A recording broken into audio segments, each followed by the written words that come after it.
Welcome, Magic players. Welcome to Capnclyde's MTG, and here's the news and updates of what's going on now. And the big things coming up in this one is Modern Horizons 2 spoilers. Boy, I can't wait. I've already looked at some of the cards. I've got the spoilers. Oh, so excited. But first, remember, like, subscribe, hit that notification bell. That way you get all the news when I first post these things. That way you can stay up to date with what's going on in the Magic community.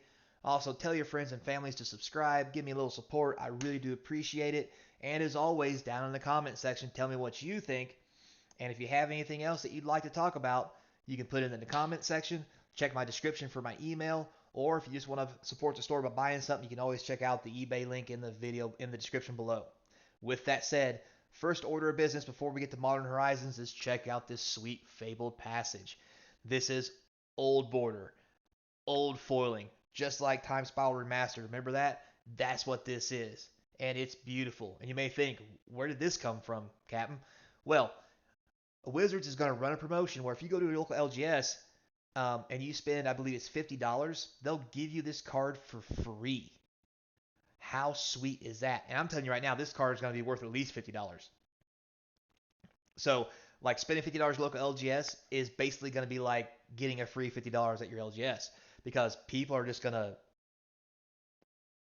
get this and they'll just pay their money back. I don't know what else to say. Like, it's the old foiling, it's the old frame. It is too sweet. And the only way to get it is by spinning at your local LGS. So thank God Wizards did something for those guys. And they really need to start doing more, to be honest with you.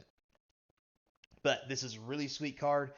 And I always say it, support your local vendor, support your local LGS. And this is a good reason to go out there and do that. Get you some sweet cards and some sweet bling for your deck by just going and doing what you normally do and spending a little bit of money on the game that you love and supporting the local vendors that you love. Now, with that said, guys, let's look at these sweet Modern Horizons spoilers. So, to start it off with, dun da da da, Fetchlands. That's right, guys. We knew they were coming. They are finally here. They're in Modern Horizons 2. We have all 5 of the enemy Fetchlands, just like this. Marsh Flats, uh, Misty Rainforest, Scalding Tarn, Verdant Catacombs. All the good sweetness is in there. Now, with that said, the enemy ones are in here. They have not yet announced whether the other ones will be here, which are the allied ones. I almost want to say that they won't because they've reprinted the allied fetch lands in several sets before this. Cons and places like that. They've already reprinted those once, so I don't know if they're going to add those to this. This set alone may be just for enemy fetch lands. But as before, like I said, all the sweet fetches are in there. You got the Salt Flats, you got Misty Rainforest, the Scalding Tarn, that's so pretty. You got the Verdant Catacombs, all that sweet goodness. So, after that, now in Modern Horizons, we have a saga that's Urzas Saga. Dun da da da, sweet Urza. Now, this saga says on 1, you can tap it to add 1 colorless mana. On 2, you can spend 2 and tap this to create a 0/0 colorless creature artifact token that gets +1/+1 for each artifact you control. And on 3, search your library for an artifact card with a mana cost 0 or 1, put it on the battlefield and shuffle. Now you're going to notice on this card it says at the bottom, enchantment/land, and it's an Urza Saga. So this gets played as a land. There's no casting cost, guys. This is a land when it first hits the table on turn 1. After that, when it gets down to 3, you can go fetch a Mox, fetch your Jeweled Lotus for your commander deck.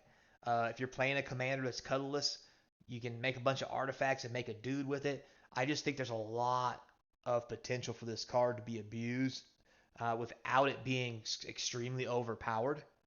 I think this is very cool. Plus, it's an enchantment. So, if you have enchantment removal, you can actually destroy a land, or you can let it go through the motions and kill itself and then just disenchant whatever artifact they go get. I really have high hopes for this. I hope it's not too busted because it looks really fun to play with. It's going to be great in all those historic EDH, all the best of one of decks. This is really sweet card. I like the design, and I hope we get to see some more stuff like this in Modern Horizons 2. So we'll move on again. For our next one here, we have the Diamond Lion, or as I like to call it, Lion Eye Diamond. Yeah, so for 2 colorless, you get a 2/2.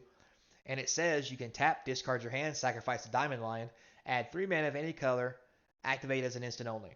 So it's basically a Lion's Eye Diamond, except it's a creature that costs 2 mana to delay and it makes a 2/2. So you can take your Lion's Eye Diamond and start beating people in the face with it. Now, this is really pushing the boundary of how good a card can be, because it does function as a Lion's Eye Diamond, but it takes 2 mana to get out. Plus, it's a creature, which means it can be dealt with creature removal before it can be used, because it's a creature, you can't tap it due to summoning sickness.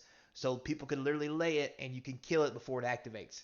So there's a lot of things about this that make it not as good as a Lion's Eye Diamond, but at the same time, it's very similar, and it may just be good enough to take the place of one so that it becomes very abusable. So they're really pushing the boundaries with this one. I think just because it's a creature, it's not going to be too broken, but I'm not really sure because I do see potential with this. So this will be one to keep an eye on. Keep an eye on, guys. So we'll move forward to the next one. Welcome back, sweet Counterspell. That's right, guys. Counterspell is back. They're putting it into Modern. And I think it's really about time. I mean, we have plenty of counterspells out there for a blue and a colorless that do several different ways, that have several different ways of counterspelling things, with things like, pay 3 or more, or negate, or whatever, right? In Modern, nothing costs more than 2 or 3 most of the time. So being able to counter something for a blue and a colorless is better than regular counterspell because you can play multiple colors. Because think about it, most Modern decks are 3 colors plus sometimes. So having to have 2 blue open all the time can be a big hindrance just to get a flat counterspell. With that said, it is counterspell. It's very powerful. But I do think it's about time that we had this in Modern so we can actually amp up a little bit of play level and get back to some of that original fun that I had back in my days when we first started playing during Ice Age and Revise and stuff. Hey, there's 2 blue open. Oh no. But so I think it's been a while, a long time coming. So welcome back, Counterspell. It's about time. So move on to our next Modern Horizons spoiler. We have the Brainstone, and that is the ugliest piece of pottery I've ever seen in my life. Basically, it looks like a whole bunch of eyeballs and noses with a mouth across the middle. Um, Basically a brain, which is disturbing. But anyway, so for 1 colorless, it's an artifact. For 2 and tapping it, you sacrifice it, draw 3 cards, put 2 back on top of your library in any order. Just like a Brainstorm instead of a Brainstone. So the cool thing about this is I don't think it's going to have too big of an impact on Modern because it's 3 total mana to use. 1 delay, 2 to activate. Plus, after you activate it, you'll then have to, use your fetch land and yada, yada, yada. And you're going to have to jump through a lot of hoops to get this thing to go off. Plus, Modern's really about 1 mana cantrips. This is technically a 3 mana cantrip, 2 at best. And you have to waste 2 whole turns to get this to go off, or 3 mana in a turn, which often you don't have, in a Modern tournament or a Modern game. Now, with that said, this will be a good card for Modern for certain decks that specialize in ramping or artifact decks or what have you, right? I'm not saying it's not going to be a good card, but it's not a card that I think everybody's going to put in every deck. Like a lot of people I've been hearing are like, oh, I'll put it in every deck. Some decks don't need this. Like you wouldn't put this in a Death Shadow deck because you don't want this in a Death Shadow deck because it doesn't deal you damage.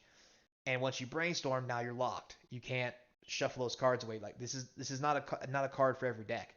Now if it was just a flat brainstorm, okay, now we're talking about a card for every deck. But that's my personal opinion on this. It will be good, but I don't think it's going to be broken. Unless somebody finds a way to play Lantern again. But anyway. And then for the last one here, we have Sanctum Prelit. So 2 white and 1 for a 2/2. It's a mythic.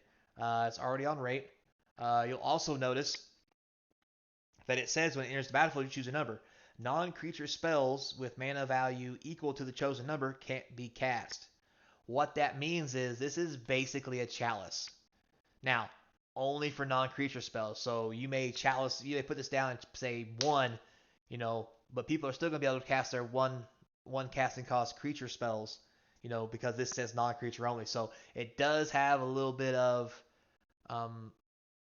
restriction to it, but all in all, it's a 3 mana chalice that you can pick a number. So on turn 3, you can say, oh, I'm playing against Titan, Sanctum Prelit, 6. And now they can still cast their Titan, so it's not going to work. So you have to do something like Prelate on 4 and hope that they're running like some kind of scape shift combo or some other kind of weird combo. So I think it's going to be a really great sideboard card. And you might see a couple of these in the hate bear decks, but it's a mythic. It's 2 mana. I think it's really cool. And one thing I picked up on this card that I don't think everybody's seeing is if you look down here, let me get my cursor.